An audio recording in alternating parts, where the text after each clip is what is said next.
Hello everyone, this is SK, and today I am back with another unused content video.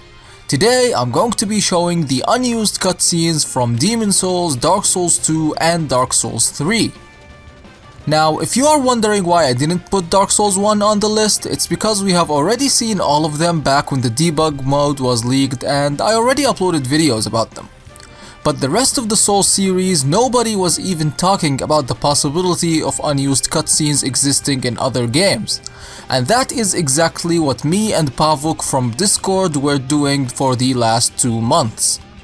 I data mined all of the games and compiled the IDs of the cutscenes and sorted them accordingly, and Pav did the programming side of things to be able to force the game to load them using scripts and programming. So huge thanks to Pav for all of his effort in this, and if you want to support his work, he and his friend did an amazing Dark Souls 3 anime trailer that literally blew my mind when I watched. And they spent 4 months making it, so you have to watch it after this video is done, as the link will be in the description below, and I will appreciate you guys supporting him. So without further ado, let us begin with the cutscenes. I'm going to be showing you each one and give a little comment on what I interpret or what I find about it. So first we're going to begin with Demon's Souls. Now, something you should know is that the audio is a little choppy on those, and that's because I'm using the emulator to show these cutscenes, but they play super well. So, let's roll the first cutscene.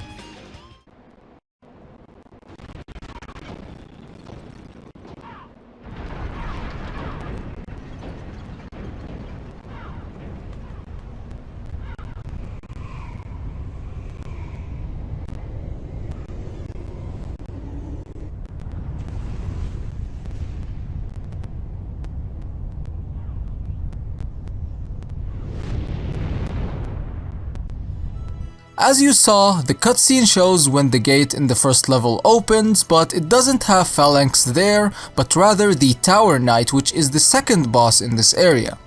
I can think of 2 reasons on why they changed it, the first being that it would be kind of hard for a starting boss, and the second is that it's a closed area, and I think we can all agree that the Tower Knight boss works better in an open area, just like we got in the final game. It's a cool looking cutscene nonetheless. Moving a little bit further to the end of the Boletarian Palace, as you know, you fight King Alant at the top of the castle, but there is actually an alternate cutscene for that. Let me play it for you first.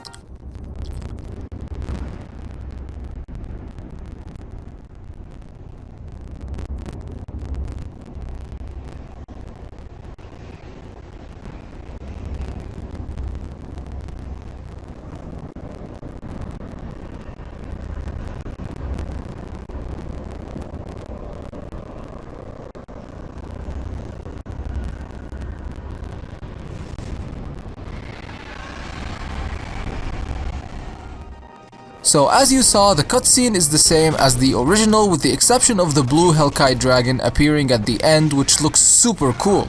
I wonder if the dragon would have had a role in the fight itself, like breathing fire at you in the middle of the battle or something. That would have been made the boss more interesting, you can say. I'm not saying the boss is not interesting. I really love King Alant. Like, it's one of my favorite bosses ever, with the music and the and just how the boss looks like and everything. But imagine like the dragon coming like from time to time and just breathing fire at you. It will make you more considerate about your moves.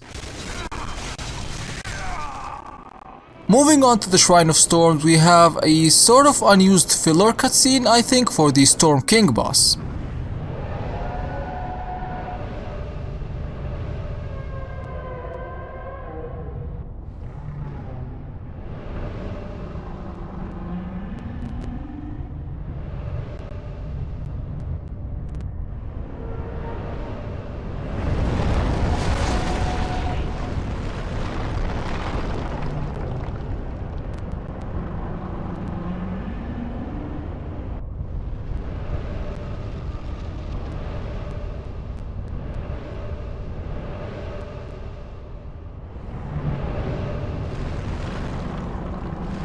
So as you saw, it seems like at a certain point in the fight, the Storm King would have fell down from the sky and you could hit him while he is on the ground, but now the entire fight is just him flying and you hitting him with the Storm Ruler. As you can see, he is like crashing into the stones and rocks on the little island here, so it looks really cool. And maybe this was supposed to happen when you hit him with the finishing blow, so he falls down and then you have to like finish him off with a riposte or a special attack or something. The next cutscene is a bit of a short one, but I thought it was funny, and it's when Patches kicks you down the hall, but you don't actually fall down. I just think how awkward it would be to just turn around to him and be like, what the hell are you doing, bro?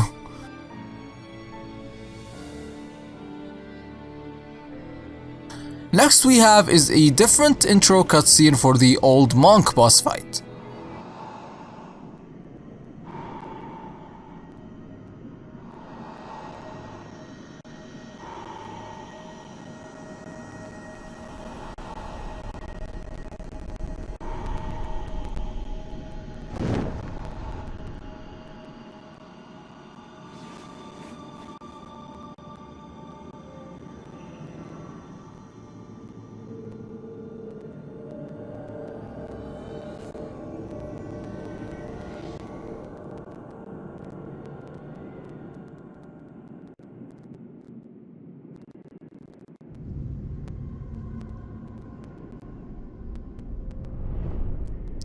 Now, this specific Old Monk model, nobody knew exactly what it was, but it seems like it was mainly for this cutscene.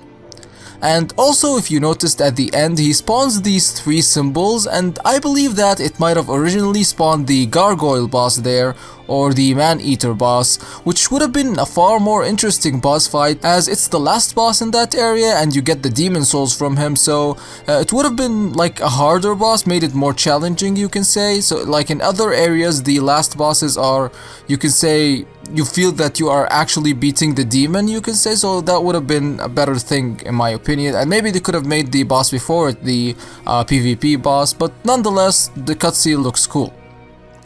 The next one is just a look around the Nexus area. It shows the Archstones and the level in general.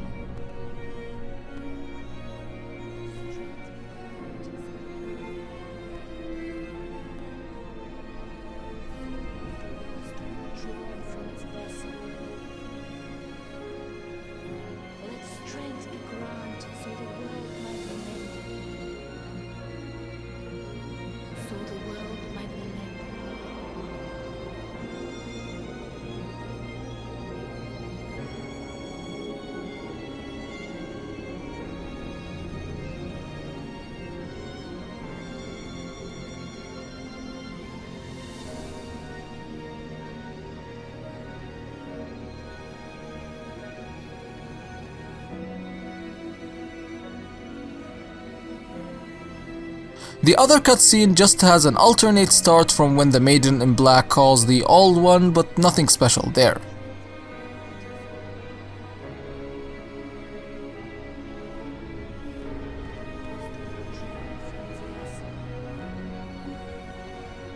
So that is it for Demon Souls. Now let us move on to Dark Souls 2 and Dark Souls 3.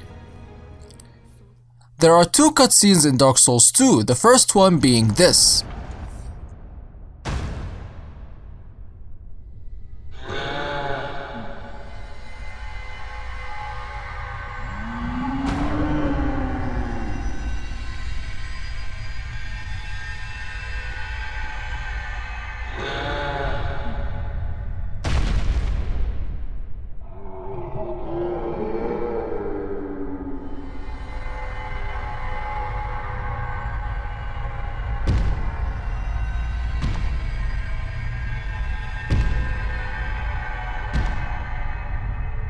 So if you don't know, the Giant Lord doesn't actually have a cutscene and we just go and fight him as it is, but as you just saw, there was originally a complete cutscene for him, but at the beginning he tries to climb on some sort of platform and the area kind of looks weird. So I used FreeCam and this is actually the area just where you exit that memory and it's originally closed by rubble. From what we can see, he was supposed to climb on the head of the statue and then jumping to you. It looks super cool and I really wonder why they removed that cutscene. I know they changed the area where we fight the Giant Lord, but a cutscene would have been good for that boss really. I would have really loved for him to make an entrance, you can say.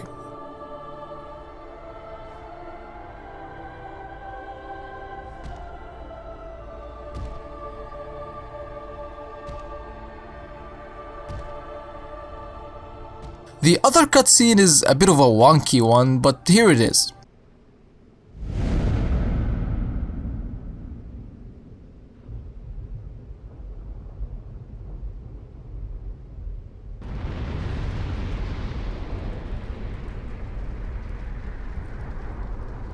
You, Conqueror of Adversity, give us your answer.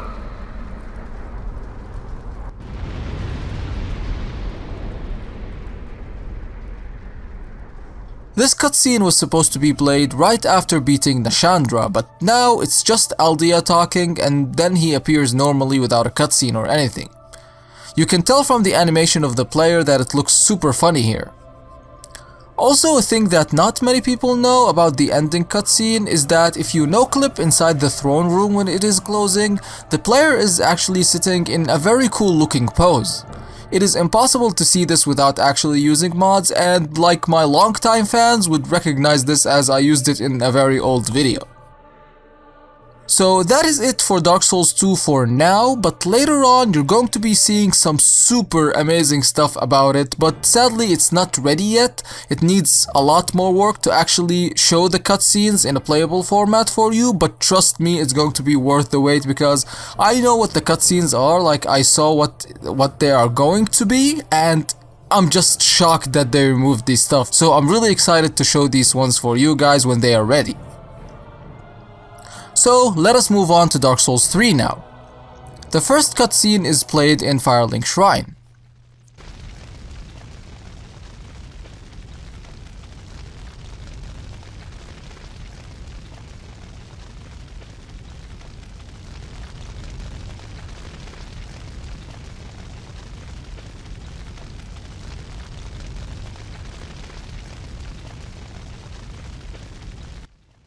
The cutscene shows the Lord Vessel looking thing at the starting area, and you can see that it is actually burning, just like the Lord Vessel from Dark Souls 1. We also see the Pilgrim approaching that flame, but sadly there isn't any dialogue or anything there to support what exactly this cutscene means. It could be Yoel of Londor or someone just a random pilgrim from Londor, but who knows. The next cutscene is one that people have been looking forward to see, and it's this.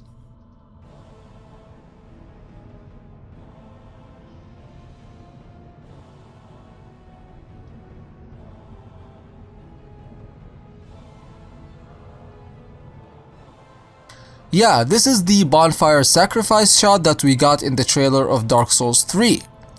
Now, sadly the animation itself is super wonky like this, but either way, if you don't know what Bonfire Sacrifice is, I did an entire video showcasing the unused mechanic and explaining its significance in the game, so make sure you go and watch that video because there's a lot of, you can say, pre-release information about the game.